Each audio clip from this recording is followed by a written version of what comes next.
Welcome to our cooking channel. Today, we're diving into the delicious world of Filipino cuisine with a classic dish, adobo.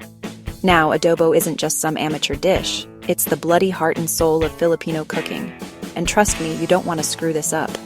Whether you're a seasoned chef or a kitchen newbie, these tips will help you perfect this savory and tangy dish. We're going to break down every single step, from choosing the right cut of meat to that final, glorious moment when you plate it up. Listen up, and you might actually impress your family and friends for once. Right, let's get down to business. First up, the meat. You want something that can handle a good sear, but also soak up all those beautiful flavors. For the best adobo, chicken thighs are your best bet. They're juicy, they're flavorful, and they won't dry out on you. But if you're a pork lover, go for the belly. Yeah, you heard me right, the belly. It's got that perfect balance of fat and meat, and when it's cooked right, it just melts in your mouth. Don't even think about using lean meat here. You'll end up with something drier than the Sahara Desert. Remember, this isn't some quick and dirty dish. We're building layers of flavor here. So choose your protein wisely, you hear me? Now for the marinade. This is where you inject some life into that meat. We're talking soy sauce, vinegar, garlic, bay leaves, and black pepper. Don't be shy with the garlic, 2 or 3 cloves, crushed, not just bloody bruised. Mix it all up, get your hands dirty, and really rub that marinade into the meat. This isn't some delicate flour arrangement, get in there. Then cover it up and let it sit in the fridge for at least an hour. Overnight is even better, gives the flavors a chance to really penetrate the meat. This isn't some fast food joint, we're taking our time to let those flavors develop. Trust me, the longer you marinate, the better it's going to taste. Now, let's talk vinegar. This is where you can get creative. Traditional Filipino adobo uses cane vinegar, which gives it that distinct tangy flavor. But if you can't find it, don't panic. White vinegar or even apple cider vinegar will do the job. Just remember, each vinegar will give you a slightly different flavor profile.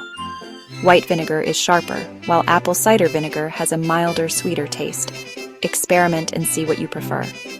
This is your adobo. Make it your own. But whatever you do, don't, and I repeat, don't use balsamic vinegar. That's for salads, not adobo. You'll thank me later. Now comes the cooking. Heat up a large pot or Dutch oven over medium heat. Add a bit of oil, then sear that marinated meat on all sides.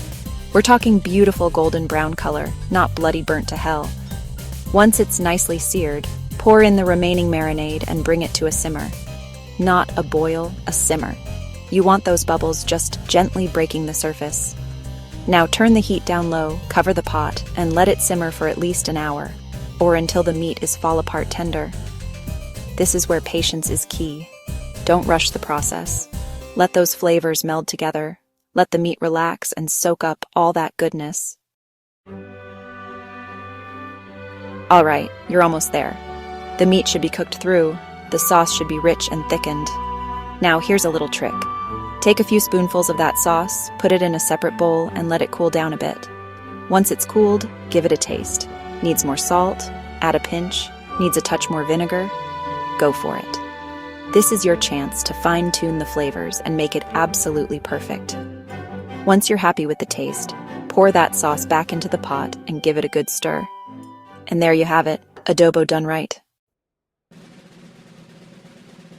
And there you have it. Follow these tips and you'll be making adobo like a pro in no time. Remember, cooking is about passion, it's about flavor, and it's about not settling for bloody mediocrity. Don't forget to like, subscribe, and hit the bell icon for more delicious recipes and cooking tips. And next time, we'll be tackling another Filipino classic. Get those aprons ready, you're in for a treat.